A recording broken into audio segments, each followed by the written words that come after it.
there is sort of an inherent loyalty that creativity, that fun, kind of the white glove service creates. And again, don't take it for granted. It's something we iterate and work really hard on every single quarter to make sure that we're getting better, stronger, faster in those goals with our clients. But it is absolutely, I think, true, and it supports all of those kind of emotional connection points and the loyalty and renewal rates that are seen across all industries.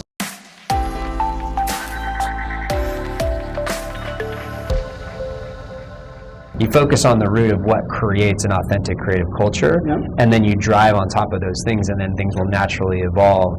And again, a safe place to take risks is a big part of that, right? Because sometimes you're going out there, you're doing something that's going to get you noticed, but might be a little uncomfortable, right, to certain people. Yeah, I was actually just thinking that it's kind of it's sort of a two-part. It's like know thyself, right? So I know what my jam is. I know what my creative flow is. I know what makes me happy. What I think is fun. Yeah. And right, so knowing it and being authentic about it. And then there's a courage piece, right? There's and I'm going to put that out there. I'm gonna step forward and put that out in the world. I'm going to put it out in how I recruit. I'm going to put it out in how I create products and how we have fun. I think that really some people do know well their own jam, but they don't have that courage aspect, that boldness to step forward and say, I'm going to loudly express this part of me and through my business and the culture that I'm trying to create. How would you help a person who's already knowing this is my jam to get to this part? What would you say to that person? Putting it into action. Yeah, stepping it forward, being bold about that. I mean, just start. Like dip your toe, the classic dip your toe in the water. Just start and dive in and let it evolve and see where it goes. I mean, I think part of what you made me think about was just, let's say somebody wants to get creative and that resonates with them and they are committed. And then invariably it's like, okay, we've talked about this over the years, like, where are you on the edgy scale? Because people always like, I want to be like them. And then you build a website for them and they go, that's a little, right? That's not their speed, right? So it's getting back to, I think, alignment of why you're being creative, or why are you going to turn up the volume? What's the business value to you? And then where is that edgy quotient? Like, for example, I mean, I've gotten feedback about our parody videos that we do, and I'd say 90% of it is positive, and people get it and love it and ask for more. But there's some curmudgeons out there, you know who you are, that it's like, I don't think you should do that. And it's like, well, it's not your decision, right? So I guess part of it's just being comfortable in your own skin. If we dial back our edgy quotient because we are in a risk-averse, more conservative industry. So sometimes we'll that's a little, pull it back, right? Right.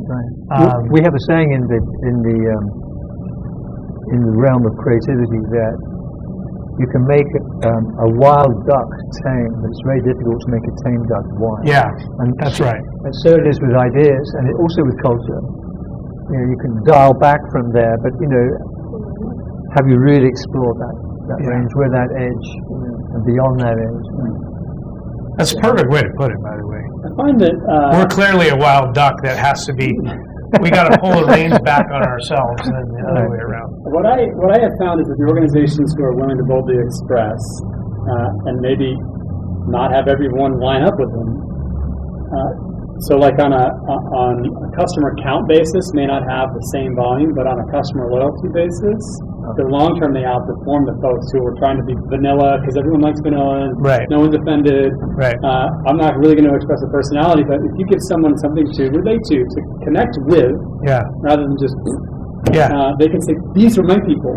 Right? Yeah. And I want to stick with these people. And now I can become an advocate and a fan because it's something that I can say that you are to other people rather than just the same vanilla that everybody else can. Yeah. very powerful. I agree. Loyalty, that's a key word there. Yeah. Do your clients tend to stay with you over time? Yeah, very much so. I mean, very we have That's a leading question. very low attrition. Right. I mean, we never take anything for granted. We work hard every day to create value, to create an experience, to deliver white glove service. We just did a report with a kind of an industry agency called Class, right? And the statistic that came out of all the clients that they interviewed is that 100% of those interviewed would buy VisiQuate again, right? And will renew.